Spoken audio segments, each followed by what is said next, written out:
सभी को बहुत नमस्कार रहेगा। आप सबका बहुत-बहुत स्वागत रहेगा बच्चों। और जैसा कि आप सबको पता है कि हम लोग एजुकेटिंग इंडिया अकेडमी पर हमारी क्लासेस ऑलरेडी रन हो रही हैं और यहाँ पर आपको रेगुलर जो है बहुत ही इन्फॉर्मेटिव वीडियोस मिलने वाले हैं अलग-अलग टॉपिक पे। अब सवाल ये उठता है कि आज के दिन मैं आपके सामने कौन-सा टॉपिक लेकर के आई हूँ।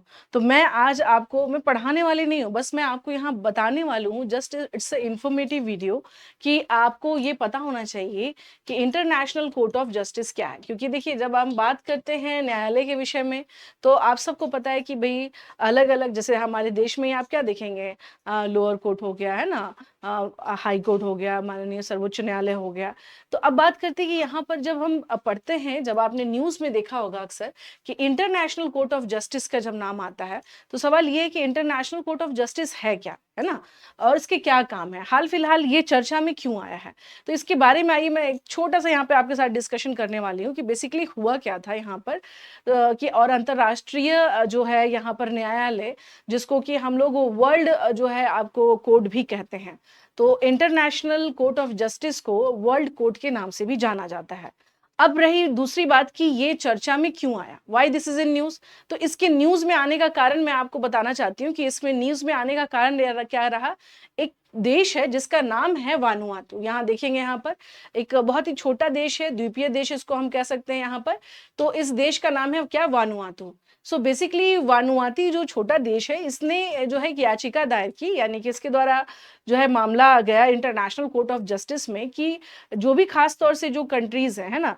आप देखेंगे जितनी भी डेवलप्ड कंट्रीज़ हैं तो उनके द्वारा बहुत बड़े लेवल पर हम क्या देख सकते हैं, चाहे वो पॉल्यूशन हो जाए, ठीक है? तो अगर जितना ज़्यादा पॉल्यूशन का लेवल अगर बढ़ेगा तो खास तौर से हम लोग क्या देख सकते हैं कि जो स्मॉल आइलैंड स्टेट्स हैं, इनको हम लोग कहते हैं बच्चों स्मॉल आइलैंड स्टेट्स।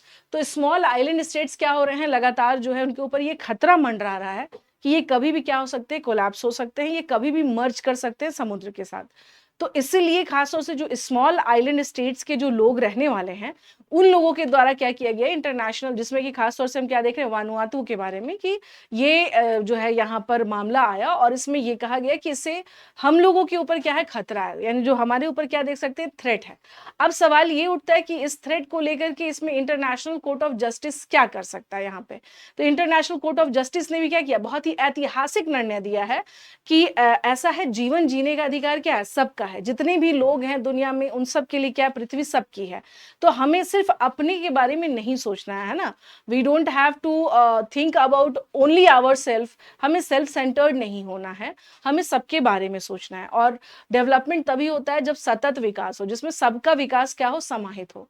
तो इंटरनेशनल कोर्ट ऑफ जस्टिस ने बच्चों एक बहुत ही निर्णायक निर्णय दिया। और वो निर्णायक निर्णय क्या था, वो निर्णायक निर्णय ये था कि हम सबको क्या करना है, यहाँ पर हमें कोशिश करना है कि एक सस्टेनेबल एनवायरनमेंट हम लोग क्या करें, क्रिएट करें, जिससे कि हम क्या कर सके, हमें जो है पर्यावरण जो है वो हमारे, जो कि एक बेहतर पर्यावरण, क्लीन और हेल्दी और सस्टेनेबल एनवायरनमेंट जो है वो सबका अधिकार है। तो इस पे सबको क्या मिलना चाहिए, राइट मिलना चाहिए। और सबका अधिकार क्या है कि हम इस तरह के पर्यावरण के लिए क्या है, हम उसके कह सकते हैं हम लोग यहाँ पर कि हम उसका राइट्स है हमारे पास। तो इस बात को इंटरनेशनल कोर्ट ऑफ जस्टिस ने क्या किया, यहाँ पर बात रखी। अब सवाल ये उठता है यहाँ पर कि इसमें सिंपल वे में ये भी कहा गया कि भाई इंटरनेशनल कोर्ट ऑफ जस्टिस ने जो यहाँ पर अपना जो निर्णय दिया वो बड़ा ही ऐतिहासिक इसलिए हो गया क्योंकि इसमें ये भी कहा गया कि जो गवर्नमेंट्स होंगी वो ऑब्लिगेटेड टू लिमिट एमिशन। आपको क्या करना होगा, ग्रीन हाउस गैसेस को क्या करना होगा, लिमिट करना होगा।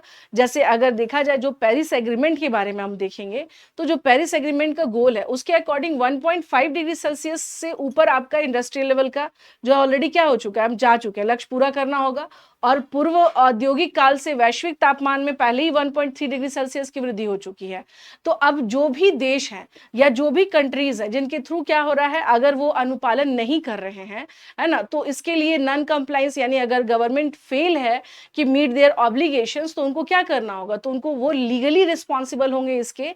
और चूंकि उन्होंने क्या किया, हार्मफुल एक्टिविटीज में उन्होंने पार्टिसिपेट किया। और उनके थ्रू जो हम क्या देख रहे हैं कि बहुत ही हैज़र्ड जो है आप कह सकते हैं इंडस्ट्रीज़ का एस्टेब्लिशमेंट किया गया। तो ये कहीं न कहीं से क्या है, इसके डायरेक्ट और इनडायरेक्ट वे में क्या हुआ, ह्यूमन्स अफेक्टेड हो रहे हैं।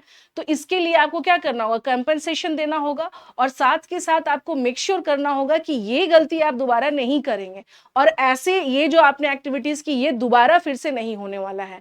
तो ये बच्चों ऐतिहासिक निर्णय किसके द्वारा था, इंटरनेशनल कोर्ट ऑफ जस्टिस के द्वारा यहाँ पर दिया गया था। अब सवाल उठता है इसकी स्थापना के बारे में, आइए हम लोग बात करते हैं। क्या है इंटरनेशनल कोर्ट ऑफ जस्टिस? तो यहाँ देखेंगे बेसिकली इसकी स्थापना अगर देखी जाए तो ये 1945 में क्या हुआ, चीफ जो है जुडिशियल बॉडी है, ऑर्गन है संयुक्त राष्ट्र का। तो ये 1945 में संयुक्त राष्ट्र के मुख्य न्यायिक निकाय के रूप में से क्या किया गया, एस्टैब्लिश किया गया है। हेडक्वार्टर इसका कहां पर है, यहाँ पर, तो that is peace palace, Hague Netherland. Hague Netherland में इसका हेडक्वार्टर है।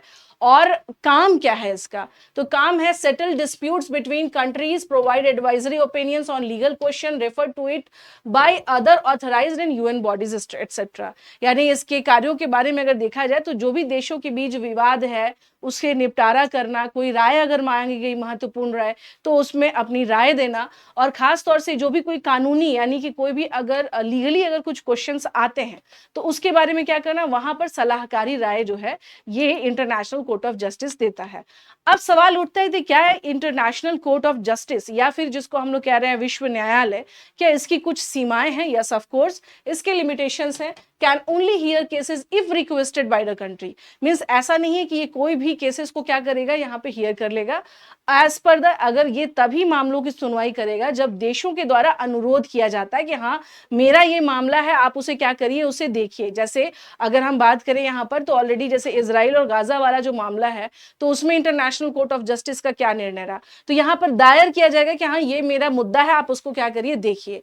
कंपोजिशन में हम देखेंगे it has a total of 15 जजेस elected by the UN general assembly and security council of 9 year term. यानी इसमें जो भी जजेस जो हैं इससे जुड़े हुए हैं उनका जो टेन्योर होता है वो 9 वर्ष का होता है उनका टेन्योर। और लगभग इसमें यहाँ अगर हम बात करें तो यहाँ पर कितने न्यायाधीश होते हैं, तो 15 न्यायाधीश इंटरनेशनल कोर्ट ऑफ जस्टिस में हमें जो है दिखाई देते हैं कि इंटरनेशनल कोर्ट ऑफ जस्टिस में जो हैं यहाँ पर चुने जाते हैं 15 न्यायाधीश। न्यायाधीश स्वतंत्र रूप से कार्य करते हैं, ये किसी भी देश के रिप्रेजेंटेटिव के रूप में काम नहीं कर रहे हैं। अगर वो इंटरनेशनल कोर्ट ऑफ जस्टिस से जुड़े हैं तो वो विश्व न्यायालय के साथ ही क्या कर रहे हैं, काम कर रहे हैं।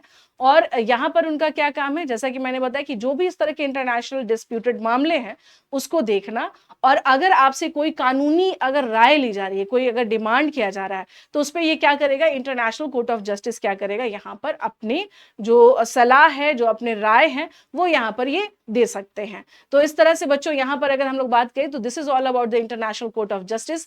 जुड़े रहिए हमारे एजुकेटिंग इंडिया चैनल के साथ और इसी तरह से बहुत सारे इंफॉर्मेटिव वीडियोस आपको मिलते रहेंगे, क्योंकि ये आपके डेली के नॉलेज के लिए, आपके एग्जाम्स के लिए, आपके अपने जो है ज्ञान के लिए ये बहुत महत्वपूर्ण हो जाता है। तो thank you so much to all of you dear all, आप सबका बहुत बहुत धन्यवाद। और अभी तक अगर आपने एजुकेटिंग इंडिया अकेडमी को लाइक शेयर सब्सक्राइब नहीं किया है तो सो काइंडली डू दैट। आप लोग जो है एजुकेटिंग इंडिया अकेडमी को क्या करें, लाइक करें, शेयर करें और सब्सक्राइब करें। तो thank you so much to all of you, बने रहिए हमारे साथ।